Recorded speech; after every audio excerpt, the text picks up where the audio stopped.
Welcome to What a Creep, the show with Margot Donohue and Sonia Mansfield talking about creeps from the past to the present. This is your quick guide to the biggest creeps, jerks, assholes, and losers, the best of the worst. From two nice ladies who want the world to be a little less creepy.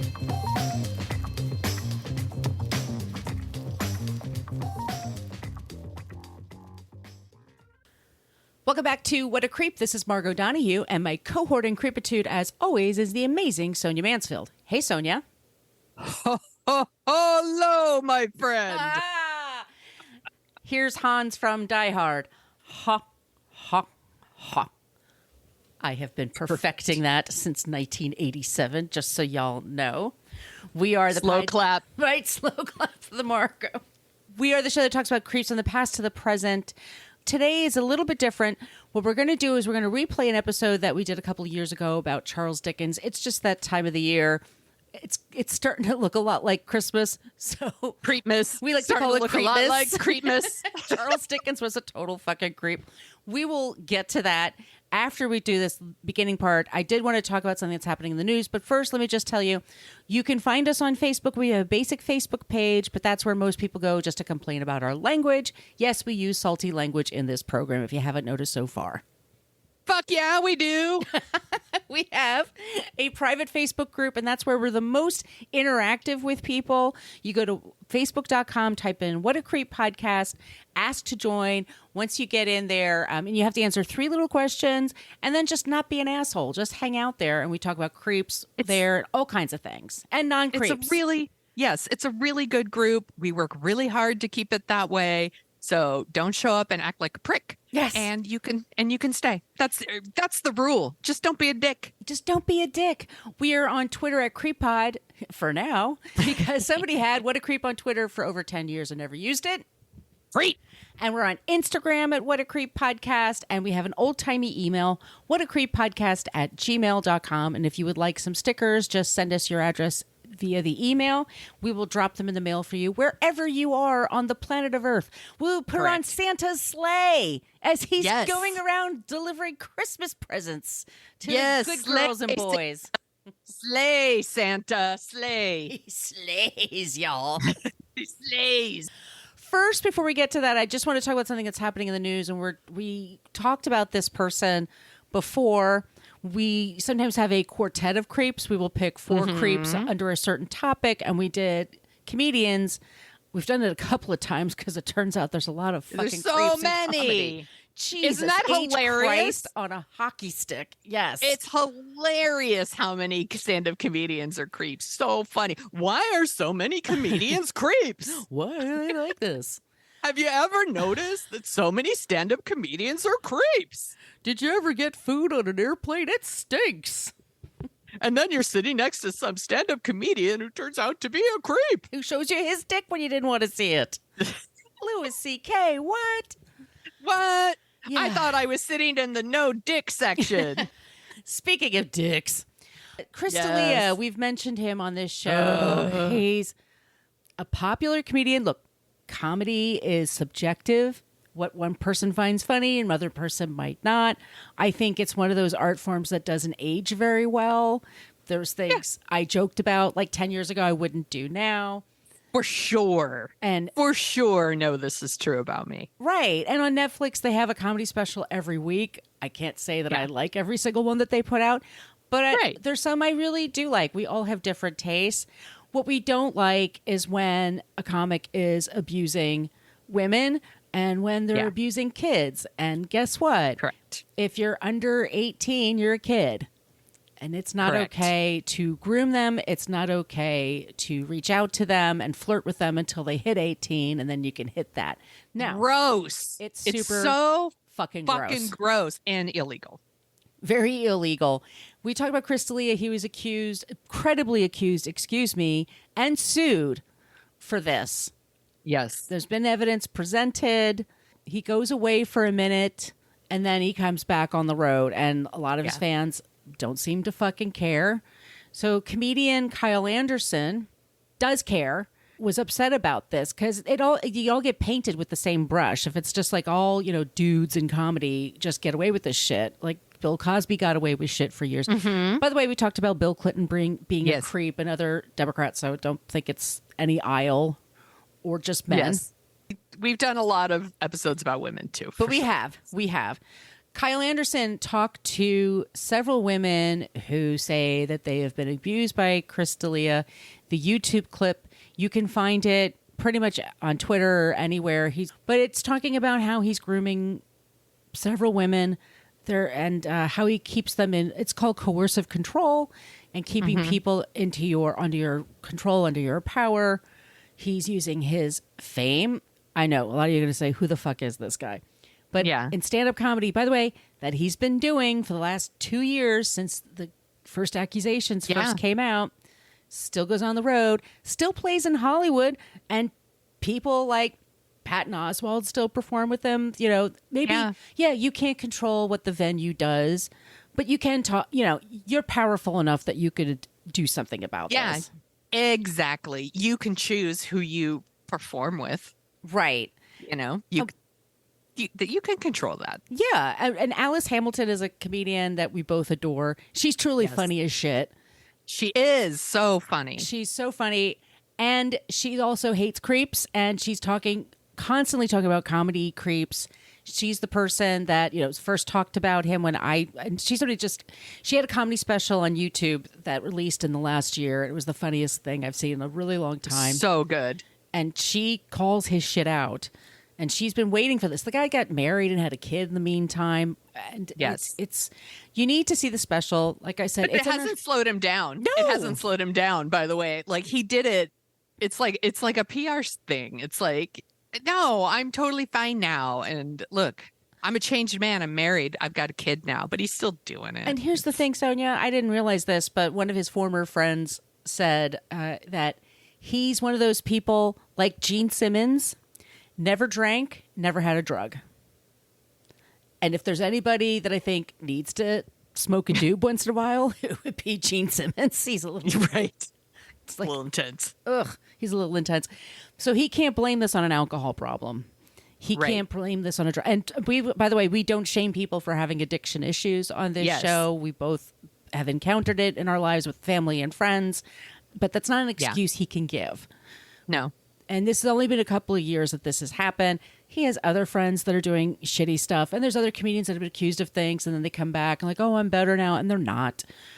I don't know why they go into this line of work to harass women. I don't get it.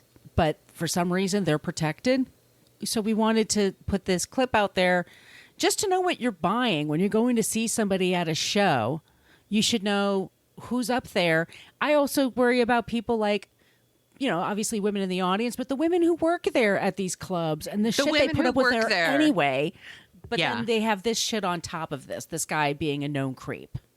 Yeah, they're not in a safe work environment for sure. I mean, maybe some of the women who work around Chris D'Elia are safe because, they have to be over 20. They're probably over 21 to be working at a comedy club in the first place. But it's just fucked up. And honestly, it's just lazy. It's lazy too. It's, there are people who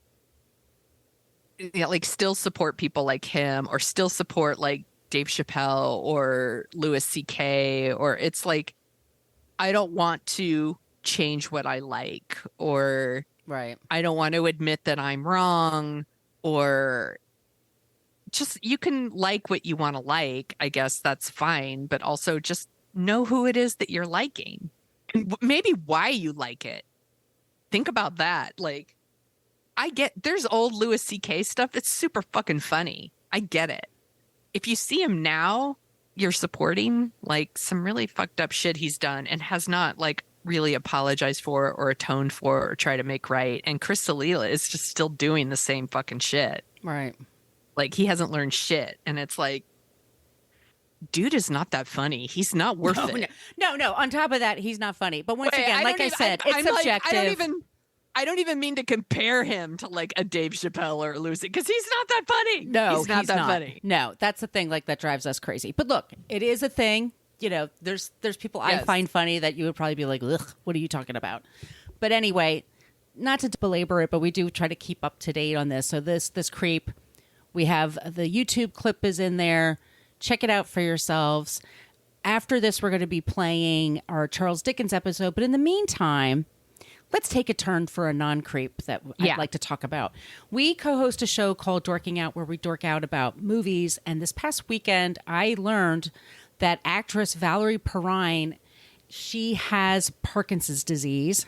And she's 79 years old, and she needs help with her medical care, her dental care, and just people coming to her home to look after her. And it's embarrassing in America that this is how we treat our elderly. And this is, people go broke when they get sick. And it's awful. It's just, I can't even. And Valerie Perrine, she was in Superman, the first Superman movie. She played Lenny Bruce's wife, Bunny, and Lenny. She was in Slaughterhouse-5. She was in Made to Order. This is a movie I really love with Ali Sheedy. That's on our list. That's on our list. She's done a lot of great work, a lot of fun work, and I just adore her. And she was selling a lot of her old Superman stuff to help pay for her bills. And this is why I found it. So there's a GoFundMe set up. We have the link in our show notes, and I'll post the link in our Facebook group and on Twitter and stuff and retweet it. But we're going to be talking about Can't Stop the Music, which is a movie that stars the Village People, Caitlyn Jenner, Steve Guttenberg, and was directed by Nancy Walker, who played Rhoda's mother. Rhoda. I'm really looking forward to this, by the way. So the reason that we're doing this is because one of our friends, Binksy, who lives in Australia, we did Xanadu a couple of years ago, and she wrote to us, said, please cover Can't Stop the Music one day. There's Channel 9 in Australia. They play this every year on New Year's. And I'm like, you've got to be kidding me. I watched this last night. This is camp on like 1,000%. It's can't wait. I'm watching it tonight. You can honestly smell the cocaine through the screen. Like how many drugs people were on when they made this thing. Nice. It's New York City and San Francisco, by the way, Sonia. So it's like both of us. It's disco music. They have a different cop playing the lead than they had because he quit before the movie was made because he was married to Felicia Rashad. It's a whole thing, y'all. We'll be talking about it in the show, but please, please support Valerie Perrine. And she's at the Val Perrine on Twitter. She's got some bills to pay, and she's entertained us all in many ways. So that's where I really wanted to do this for her. And then after that, I think we're going to cover Ruthless People because we've been promising that forever. So that is your watching assignments for Dorking Out. Also White Lotus, because we're going to have to talk about that. We're going to talk about that in the what else we've been watching section of that episode because we need to talk about White Lotus. Right. Okay, y'all. So thank you once again. Be safe. We'll put out an episode next week, but be safe. Take care of yourselves. Take care of each other. Let's talk about that creep, Charles Dickens. Creep. Exactly. My sources for this episode are the London Telegraph, Bates College alumni interview, BBC, The Guardian, The Vintage News, The Smithsonian, The Herald News, and the book Charles Dickens, A Life by Claire Tomalin. Charles Dickens is one of the successful authors of the 19th century who attracted a rock star-like following around the world for his dramatic readings. He is considered as close to Father Christmas as any man has been, and was a champion of working-class people and liberal causes. His work influenced writers for several generations, including Wilkie Collins, Jules Verne, George Orwell, Roald Dahl, and Jonathan Nolan, who's the screenwriter for The Dark Knight, among many, many other things. He was also a massive creep to several important women in his life, which is what we will focus on today. Charles John Huffam Dickens was born to John and Elizabeth Dickens on February 7th, 1812. He was the second of 8 children. His father worked for the Navy Pay Office, and the family had to move quite a few times for his job. When Charles was young, he received something of a private education, but his parents were spending way beyond their means because they had 8 goddamn kids. Mm-hmm. And in June 1822, John Dickens' debts were so great that he was sent to a debtor's prison along with his wife and their youngest children. Oh my God. Can you imagine? Yeah. I'm telling you, they would probably love to still have something like that. Yes. That's insane. A debtor's prison. A debtor's prison, and the wife and the kids were there too. So Charles was 12 and he went to live with a family friend. And in order to help his family pay off their debts and for his room and board, he had to put in 10-hour work shifts at a shoe blackening factory. And his job was he would paste labels on pots, and then he'd have to cover them with twine and write really pretty on them so they can sell these at apothecary stores. It was really detailed, boring, and tiring. The factory was located on a busy street, and the boys would work behind a window. So the people on the street would gather and look in like they were at a zoo. Oh, this sounds so terrible. And this completely added to his misery. When his father was let out of prison, Charles's mother did not immediately support him coming home and getting an education. She wanted him to continue working at the factory to help support the family. Charles was sore about this and blames his problems with women on her lack of affection for him. And as we've said before, if it's not one thing, it's your mother. Yes. Dickens would carry his experience at the factory with him throughout his life and said his teenage years were the worst because he felt unloved, undereducated, and had little joy. Welcome to being a teenager. Exactly. By the way. I felt the same way. I was just in Pennsylvania, that's all. His first adult job was at a law firm, and he spent most of his time entertaining people by imitating everyone from the clients to the staff. And people loved him. All of a sudden, he kind of just blossomed, grew out of his shell, or whatever you want to say. He went to the theater every single day for 3 years, was obsessed with the theater, and learned the tricks to entertaining an audience. At 20, he started writing for several publications as a journalist. His first pieces, I'm hungry. His first pieces were sketches accompanied by stories about exotic street people. He was gaining his confidence and making friends when he met 19-year-old Catherine Hogarth, whose father was a music critic. Some of his work at this time, I've never read any of these. Sketches by Boz. Boz was his nickname. The Pickwick Papers and Oliver Twist. I've seen the musical Oliver. I've never read the book. I've actually never even seen the musical. I just know about, please, sir, may I have some more? That's all I know. That's all I know about Oliver, and we do it all the time here in the house. Please, sir, can I have some more? My mother hated Oliver Reed for some reason. Like, she just thought he was a total dick. And so whenever I see him in a movie, I'm like, ugh. I'm not watching that shit. Anyway. Maybe I'll watch it someday. I don't know. Doubtful. 1968 and was nominated for Best Film. I mean, it was like at a time when the Academy Awards really sucked and just went for audience and family audiences. Yeah. So Oliver Twist is the first Victorian novel with a child protagonist.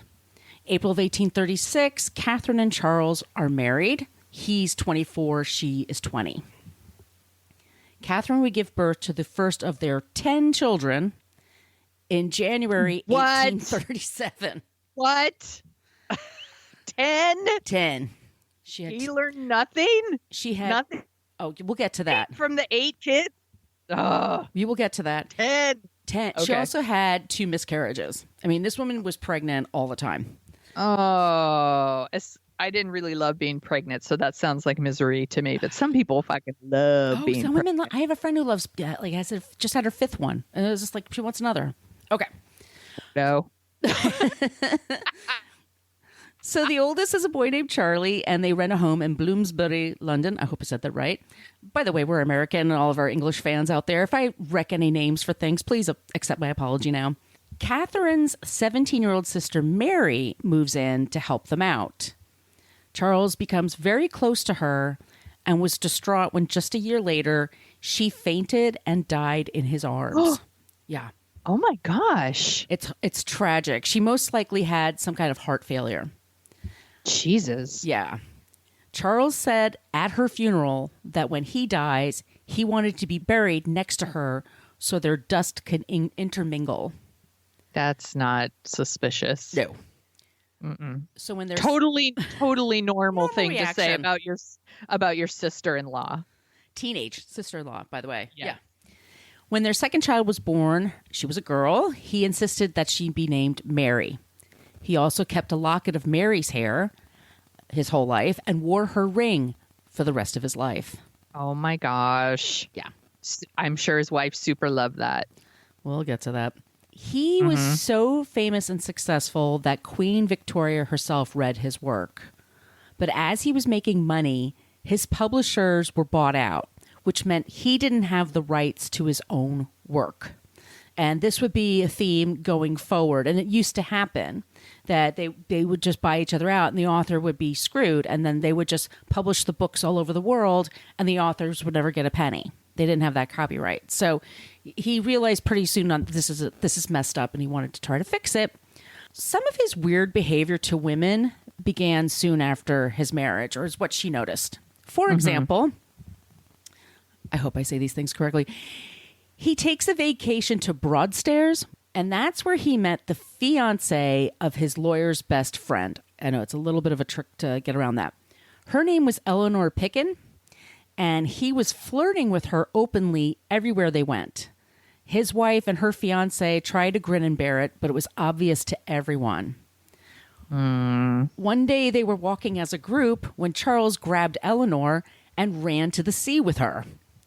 He then dragged her into the water and said, "Let's drown in the sad sea waves." Oh my God. I would fucking run from this dude. I'd be like, get the fuck away from me. She says, "Nah, I don't think so." Nah. And so Charles is embarrassed, and he and his family then travel to Scotland and then to America. And he has mixed ideas about America. This is in 1842, by the way. He's shocked to find out about slavery that takes place in much of our country and tries to keep away from the South, which is good that he recognizes that.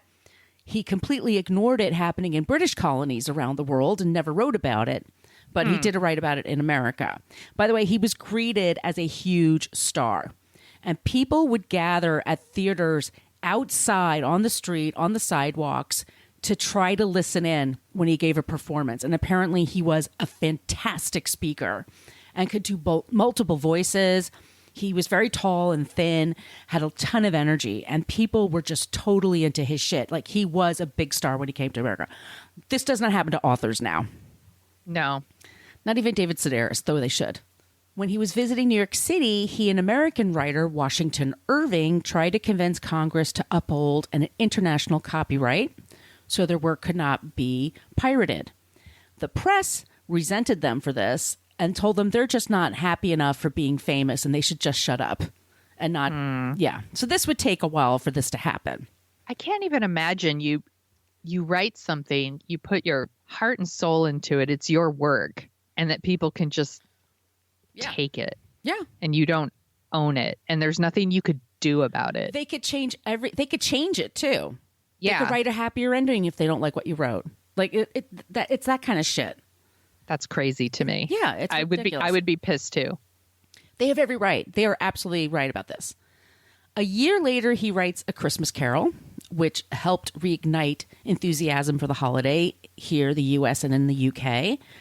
And then we go into his middle years, and he writes, I never read any of these, David Copperfield, Little Dorrit, I've seen all the movies, Great Expectations, A Tale of Two Cities, and he continues to fight for liberal causes and meets with progressives throughout Europe to help England become more modern. So there's stuff I like about him. Yes. He's fighting the good fight. But he's still a creep. He's such a creep. Okay. He's still shitty to the women in his life. Well, get ready for this. Oh, boy. He is known for his philanthropy, give readings to hospitals when they needed funds. He did this many, many, many times and raised a lot of money. He also felt a connection to working class people, including sex workers at the time. He was friendly with many of them. When asked to set up a home for fallen women, he helped raise money for that. And he personally managed it for 10 years. He had strict ideas on what women could learn, but it was more like domestic household chores. But he helped over 100 women become, quote unquote, good wives. Yeah. I like the idea of it. Yeah, I like the idea too, but he is still a fucking creep, and we'll find out why. So going back to his childhood, when Charles was young and the family was living in Kent, England, he went for a walk with his father and came upon a home so beautiful that he said to his father, one day I'm going to be rich enough to own it. And that place was called Gad's Hill. And he did indeed buy it and put his family there. It's still in the family for years. It's now a day school, and it's beautiful. You could see it for yourself online. The last part of his life, he was mainly doing speaking tours around the world, and he made a fortune doing it. But his health was declining, and he knew he wouldn't live to be an old man. In 1860, he began the annual habit on his birthday every year of destroying all of his personal letters and correspondences, everything except business. Why? We will get to that. In 1865, he was involved in a train crash. He was riding with actress Ellen Ternan, we'll get to her soon, and her mother. They were going from Paris to London. It was 7 train cars. A bridge fell out, and the first cars just plunged off the tracks. Oh, my gosh. Yeah. So he was on the 7th car that didn't fall, and he didn't get that hurt. So he went around and gave brandy to people and talked to people and helped calm them down. And he was apparently very brave and helped these people. He then also had terrible PTSD and never wanted to ride a train again. I wouldn't either. You would never find me on a train after that. Totally normal. Yeah. In 1870, he's 58 years old and barely has the strength to walk, much less have the stamina for speaking gigs. His last one is on May 2nd, reading the Pickwick Papers and a Christmas Carol to the Royal Academy with the Prince and Princess of Wales in attendance. No, not Diane Charles. That was a long time ago. Yes. A month later, he had a stroke and died in his bed at Gad's Hill. He wanted to be buried in an inexpensive, unostentatious, and private manner. Instead, he was laid to rest in the Poets' Corner at Westminster Abbey in London. Now, one of the reasons he wanted to be more discreet, have more discreet burial, is he was living with his mistress for the last dozen years. And for Victorian England, this would not do. I thought he wanted to be buried with Mary. He forgot about her, huh? He's over her.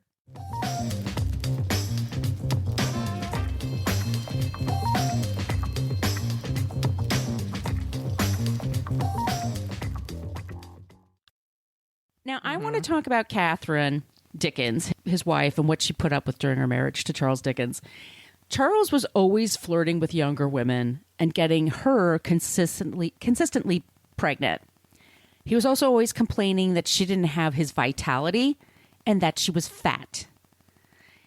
Fuck this guy. He described her in a letter to a friend in 1842 as, "She is as near being a donkey as one of her sex can be." What an asshole. At night, he'd like to venture the streets, getting to know the brothels and pubs in the sketchier parts of town.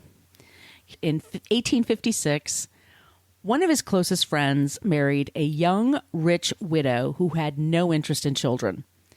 And Charles had FOMO, fear of missing out. Mm-hmm. He wrote in his diary, the old days, shall I ever frame of mine back from when I was younger? Get the frame of mine back that when I was younger." He's just complaining. He's got FOMO. Yeah, also, fuck off. You stop impregnating your wife then, asshole. 10 kids, asshole. He started to complain to his male friends about his wife and her eating habits. When they traveled to Paris to try some fine dining, he wrote to one pal, "Mrs. Dickens nearly killed herself with her eating." And then in great detail in the same letter, described the sex workers walking around Paris. Gross. It should be noted that most of his friends really liked Catherine. They liked her very much and did not appreciate her being denigrated in any way. But he was a big star, so most of them just kind of ignored his insults. They didn't egg him on. They just kind of looked the other way. Right. But he told a friend at this time, "Poor Catherine and I are not made for each other, and there is no help for it." In 1857, Dickens and the writer Wilkie Collins. Wilkie wrote a book called The Woman in White, and it's considered a classic ghost story, and people talk about it all the time. I could never get a fucking word through it. I always found it incredibly really? boring. Yes. It's considered one of the greatest ghost stories ever written. I could never fucking deal with it. Anyway, Wilkie and Dickens write a play, and it's called The Frozen Deep. And Dickens falls in love with one of the actresses hired. Her name is Ellen Ternan. He is 45. She is 18. He would call her Nellie. Nellie is at first unsure about the relationship, but after she meets Wilkie Collins and his mistress and sees how nicely they live, she's in. Yeah, sure. Yeah.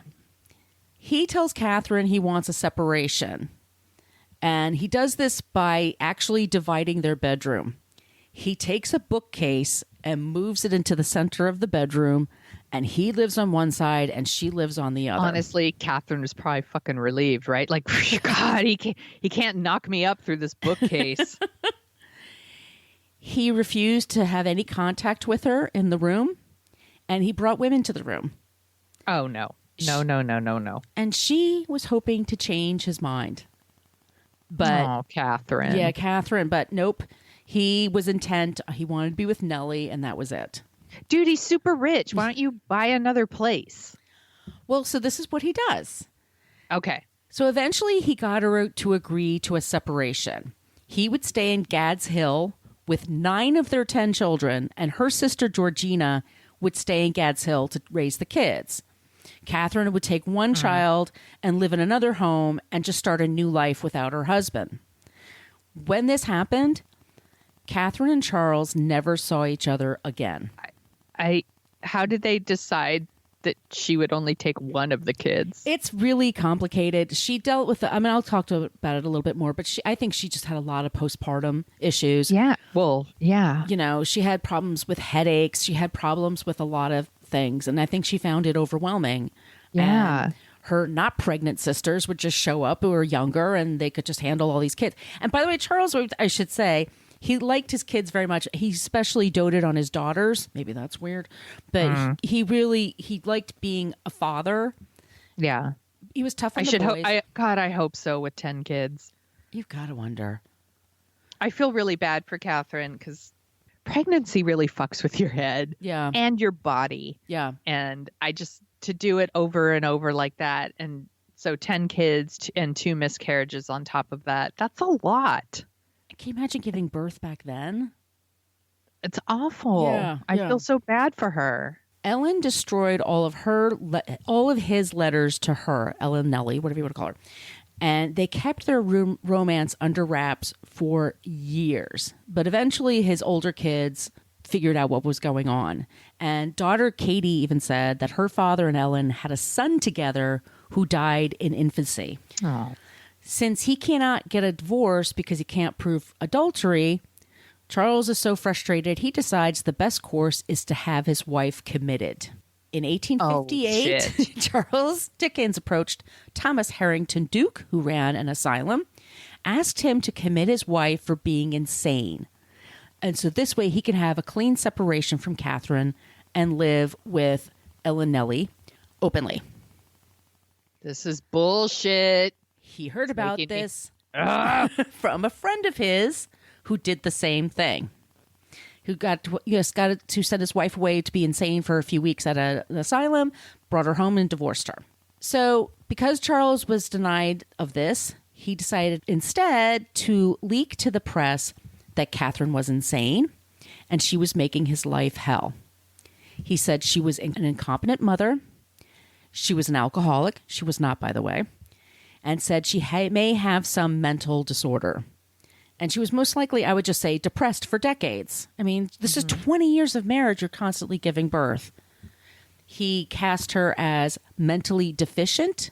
His close friends and protective media kept up the ruse to justify the affair. So he was protected. And that is awful. And that became the story. He married a woman. She had a bunch of kids. She went crazy. She wouldn't divorce him. So he had to figure out a way to get away from her. Fucking asshole. Yeah.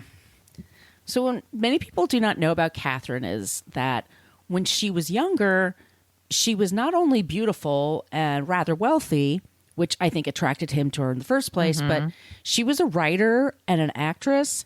She was an excellent cook, and she loved to travel. She was a great companion to them. They were very happy the first few years of their marriage, you should say. When she and Charles toured America, you would find her on stage with him as well. They were, like I said, a happy marriage at first, but her constantly being pregnant, 10 kids, 2 miscarriages, took their toll on her energy, and this bothered him. He also blamed her for constantly needing money to take care of the kids. Oh my God, fuck this guy. Ugh. Ever since Dickens died, he was known as a legendary writer, that he was prolific, a man who championed the working class, and the man who saved Christmas. Catherine was always treated as a frumpy nag. The way Catherine found out about the affair, by the way, was when he bought a a bracelet for Ellen for her birthday, and he sent it to his house versus Ellen's house. So she thinks she's getting a present from her husband, Catherine, and it's really for his girlfriend. Oh, that's like from Love Actually. Yep, and which we'll talk about in a minute.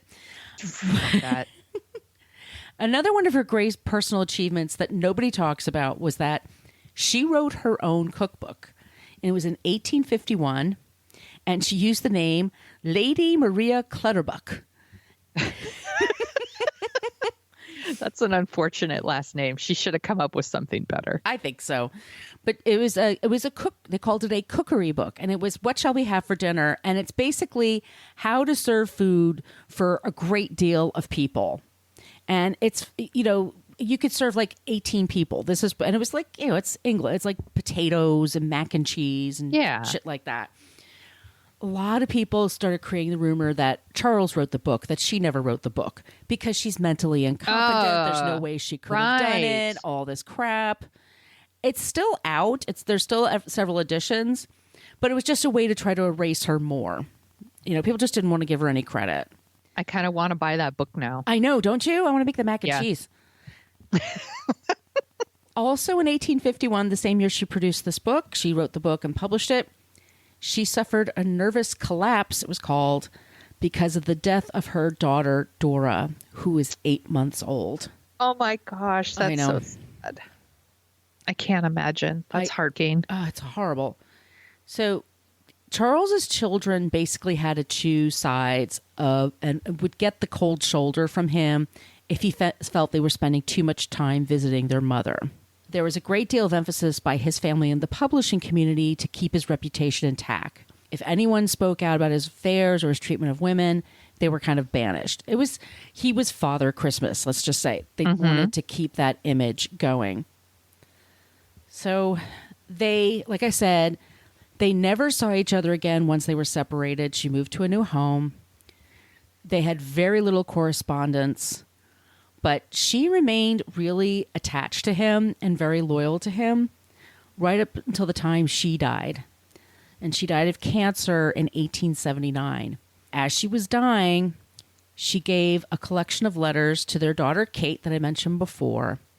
And these letters were love letters that Dickens had written to her mother when they were younger. And she said to Kate, "Please give these to the British Museum.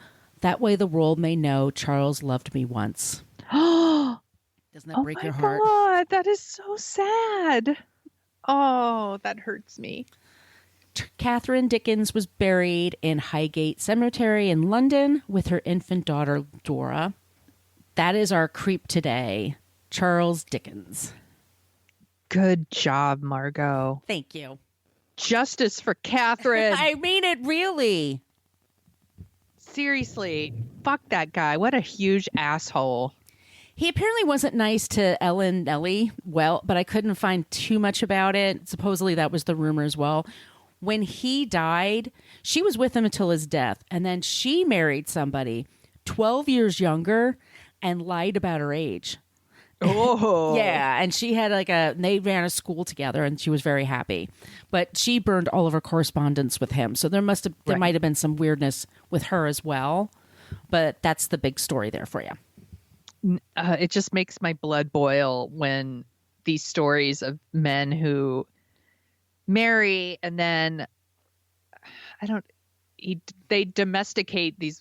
I don't know if I'm saying it right, but they these women are become baby machines, and they're so busy taking care of all the kids and running their house, and then the men punish them for it and move on. It happened in the Picasso episode we talked about too. Like Picasso did this kind of shit too, and it just makes me so angry. It's fucking bullshit. Fuck that guy.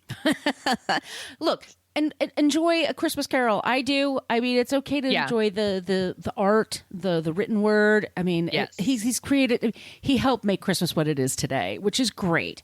He just was really shitty to some women, and that wasn't okay. Yeah, no, it's not going to change my mind. I'll still watch Muppet Christmas Carol. The best one. And, over at Dorking Out every holiday season, Margot and I are going to talk about a different version of Christmas Carol. So, I mean, it's still something that I'm going to watch, but now I know there's a little check mark next to his name in my head. Do you want to hear about someone who's not a creep? Yes, please. Okay, this is someone who also wrote a popular holiday story. I'm going to talk about Dr. Seuss, also known as Theodore Seuss Geisel. He was born March 2nd, 1904 in Springfield, Massachusetts. He's a children's book author. I'm going to assume that most people know who Dr. Seuss is, but he also did political cartoons. He was an illustrator, a poet, an animator, and filmmaker. He wrote more than 60 books. I think, he did How the Grinch Stole Christmas, which I love. Everybody loves. Cat in the Hat, Green Eggs and Ham, Horton Hears a Who, Oh, the Places You'll Go, which is also probably known as the book everyone seems to get when they graduate from high school. Did you get one of those? College, but yeah. College, there you go. Calvin got one when he graduated from preschool from one of the teachers, and I was like, that's so sweet. It's so funny. It's just something that everybody gets. When you graduate from something, you'll get a copy of Oh, the Places You'll Go. And they are some of the most popular children's books of all time. They have sold over 600 million copies. They've been translated into 20 languages. He died in 1991 at 87 because of fucking cancer. Fucking cancer. He won 2 Academy Awards, 2 Emmy Awards, a Peabody Award, the Laura Ingalls Wilder Medal, the Inkpot Award, and the Pulitzer Prize. And he has a star on the Hollywood Walk of Fame, which I think is pretty cool. And I picked him not just because his books are like colorful and fun, but they helped millions of kids learn to read, and they have great messages that don't really, I don't know, when you're a kid, you probably don't really think about it. And then years later, it kind of hits you over the head what those stories were really about. So like the Lorax is really about like environmentalism, or the Sneetch is about racism, or, the Grinch is about like materialism, and Horton Hears a Who, which is the one I find so interesting, is really about like, it's about being anti-isolationism. Did I pronounce that right? When you like isolationists, like something that like our gross president right now is trying to like make America be like, where we just don't give a shit about other countries. And the reason I'm so fascinated by Horton Hears a Who, as World War II began, Dr. Seuss, he started doing political cartoons. He did over 400 different cartoons in 2 years as an editorial cartoonist for a New York City daily newspaper called PM. Never heard of it. And they're pretty left-leaning. It was all about like denouncing Hitler and Mussolini. And like I said, very, very critical of isolationists. He also worked in the animation and film department in the United States Army, where he wrote, produced, and animated many productions, both live action and animated. And here's where things get a little creepy, but I want to call out that there is a road to redemption here, which we talk about a lot in the group and on different episodes. So Dr. Seuss, also known as Geisel, supported the internment of Japanese Americans during World War II. But he took that road to redemption. He super regretted that stance. And then after the war, he wrote a book. He wrote Horton Hears a Who, which is an allegory for American like post-war occupation of Japan. If you've read the book or you've seen the cartoon and you see it through those eyes, it's a really amazing story. Calvin has watched it a few times. After he watches Grinch, we watch Horton Hears a Who, the short one, not the I think there's like a longer one, but I'm talking about the little short one. Anyway, he also wrote and directed a documentary called Designed for Death. And it's all about like telling people the Japanese were not inherently evil. And he stresses the importance of helping countries that are at the mercy of authoritarian governments. And that's what won the Academy Award for Best Documentary Feature in 1947. Very cool. Yeah, I thought that was very cool. Like, once again, that road to redemption, like admitting, hey, I was wrong, and like made amends and did things to like try to fix the damage he's done, I think is something cool. It's not cool that he thought that in the first place, but it's cool that he like, it's like, yeah, it seems like nowadays, the worst thing you can possibly do is admit you were wrong. Right. And I think that we should start celebrating people almost like not celebrating, but just like, yeah, it's okay to admit you were wrong and make amends. And I think he did that. I do think it's important to point out that Dr. Seuss wasn't like a real doctor, but he did then receive an honorary doctorate from Dartmouth. So he is a real doctor now, which is a topic of much discussion here in America right now about who's allowed to call themselves a doctor. He had no children of his own. He said once, "You have them, I'll entertain them." Which that's I'm with you, buddy. And he's been married twice. His first wife, I believe her name was Helen. She got really sick. I think she actually killed herself because she was so sick. It's so sad. Yeah. And then he remarried, and he had that wife, Audrey, until he passed away. Like I said, September 1991. He was 87, and he was cremated, and he had his ashes scattered into the Pacific Ocean. Nice. Yeah. And then a couple years after his death, the University of California, San Diego renamed their library the Geisel Library in honor of him and his wife, Audrey. This is the second wife, because they had contributed all kinds of money to that library to improve literacy in the community. I think he's a good, not a creep. No, he's an excellent one. And I love How the Grinch Stole Christmas. Not the Jim Carrey movie. I think that one's ugly and weird. I don't like it. Yeah. I know people super love it. I don't love it, but the original like one from the 60s and the new one that came out in 2018, super great. So that's our Not a Creep, Dr. Seuss. Good job, Sonia. Thank you, my friend. If you like the sound of our voices, we co-host a show called Dorking Out, where we dork out about movies. We went back and forth about what we're going to be covering next. I kind of browbeat Sonia a little bit to get this one in because I really not at all talk about it. What are we covering?